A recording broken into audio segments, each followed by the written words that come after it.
Une triangulation, c'est un graphe planaire tel que toutes les faces soient des triangles et tel que les arêtes soient rectilignes. Donc vous avez sous les yeux un exemple de triangulation avec ici bien sûr 3 triangles. Généralement, on va avoir des sommets qui sont imposés et même parfois des arêtes qui sont déjà imposées et il s'agit de compléter un graphe en une triangulation. Alors il y a des choses qui sont interdites et voici 4 configurations qui ne sont pas des triangulations. Donc tout à gauche, vous voyez que la face n'est pas une face triangulaire. Donc ici, on a une configuration qui n'est pas une triangulation, mais qu'on pourrait compléter en une triangulation facilement. On est dans un graphe du plan, donc 2 arêtes n'ont pas le droit de s'intersecter. Donc ceci n'est pas une triangulation. On pourrait corriger ça en ajoutant un sommet au croisement et ça deviendrait une triangulation. On a dit que les arêtes devaient être rectilignes, donc ceci n'est pas une triangulation. Il faut modifier cette arête-là pour la rendre rectiligne. Et enfin, tous les sommets doivent être des sommets à des triangles. Donc ici, on a un sommet qui n'est pas un triangle. Et donc, il faudrait rajouter une arête ici pour que ce sommet-là soit aussi le sommet d'un triangle. Et donc, évidemment, des triangulations, il y en a énormément. Et donc, voici un exemple d'une triangulation un peu plus sophistiquée.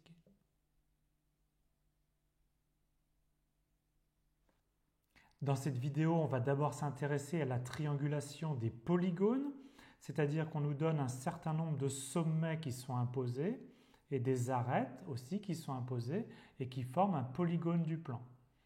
Et maintenant, il s'agit de rajouter uniquement des arêtes, on n'a pas le droit de rajouter de sommets, de façon à obtenir une triangulation. Alors on commence par le cas très simple d'un polygone convexe, donc polygone que vous avez sur la gauche, et qu'il faut compléter en rajoutant uniquement des arêtes pour obtenir une triangulation, et c'est ce qu'on fait à droite. Comment se fait la triangulation d'un polygone convexe? Vous prenez un sommet au hasard, ici on a choisi celui-là, et vous ajoutez une arête vers tous les sommets qui ne sont pas déjà adjacents. Donc une arête, 2 arêtes, 3 arêtes. Et vous obtenez ici, comme ça, une triangulation d'un polygone convexe. Alors vous voyez bien qu'une triangulation d'un polygone n'est pas unique. Si vous aviez choisi au départ un autre sommet initial, vous auriez obtenu une autre triangulation.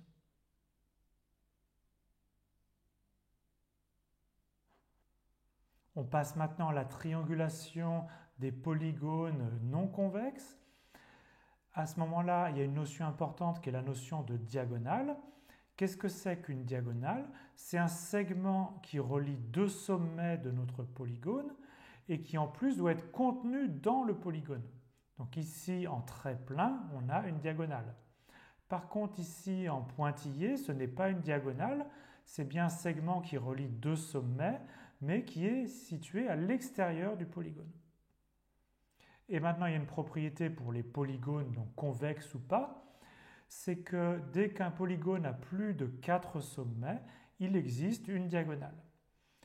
Alors une fois qu'on a cette notion de diagonale, on a un algorithme très simple pour trianguler des polygones non convexes. Donc on part d'un polygone quelconque, donc convexe ou pas, évidemment ce qui nous intéresse c'est ici qu'il n'est pas convexe. On trace une diagonale, donc ça c'est un choix, on sait qu'il en existe une, il y en a peut-être d'autres, vous faites le choix d'une diagonale.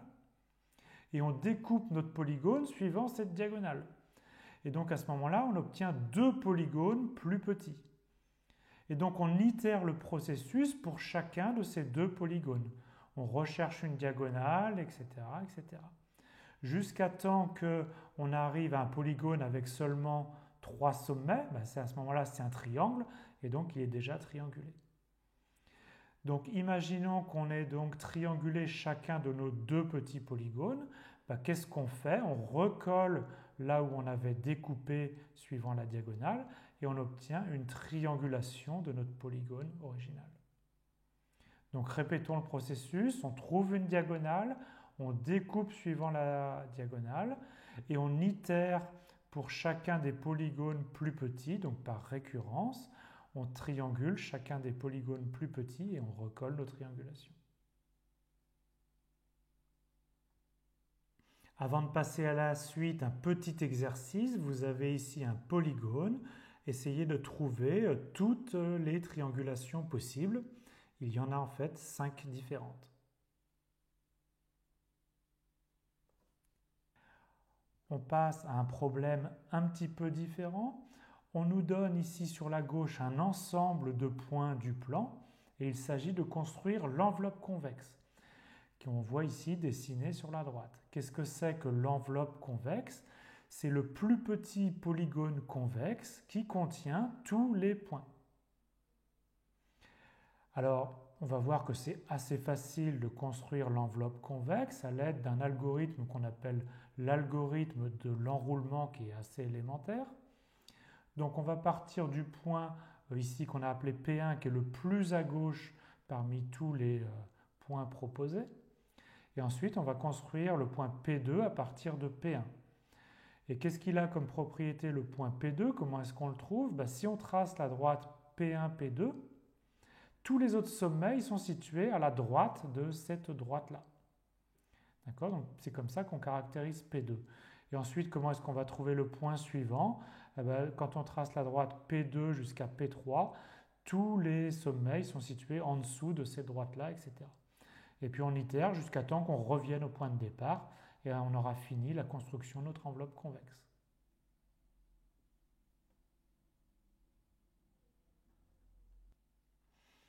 Voici l'algorithme écrit de façon un petit peu plus formelle, donc c'est l'algorithme de l'enroulement.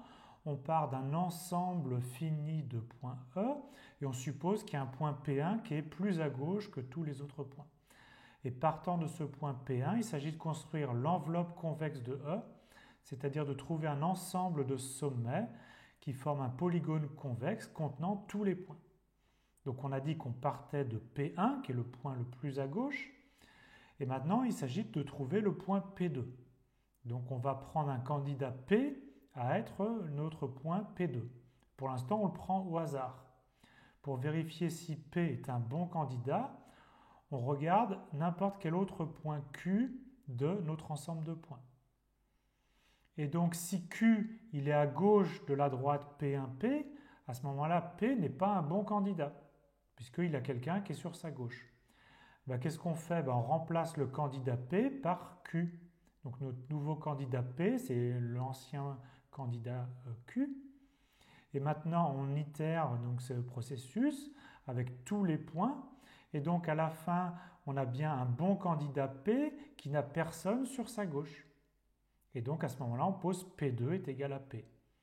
Et maintenant, à partir de P2, on itère le processus pour trouver P3. À partir de P3, on trouve P4, etc. Et puis comme il n'y a qu'un nombre fini de sommets, à un moment on va retomber sur P1 et à ce moment-là on s'arrête.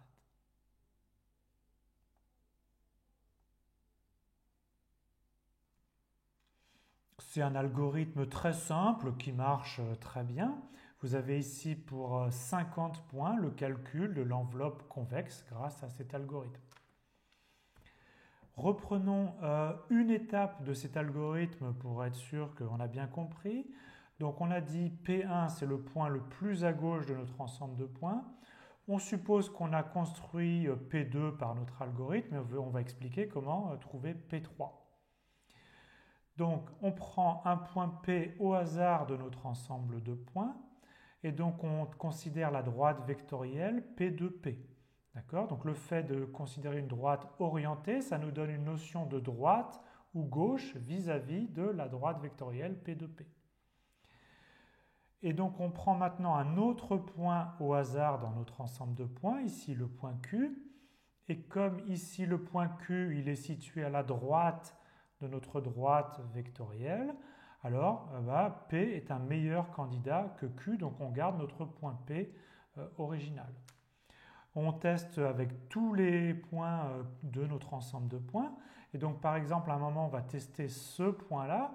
Et vous voyez que ce point Q, il est situé sur la gauche de notre droite vectorielle. Donc notre point P n'est plus le meilleur candidat. Q va devenir notre meilleur candidat. Donc on l'appelle P, on change juste son nom. Et maintenant on considère cette droite vectorielle, P de P, et on considère que c'est P notre meilleur candidat. Et on va s'apercevoir qu'il y a encore des meilleurs candidats, etc. Et donc à la fin, le candidat qui va gagner, c'est le point P3 qui correspond à un point de l'enveloppe convexe.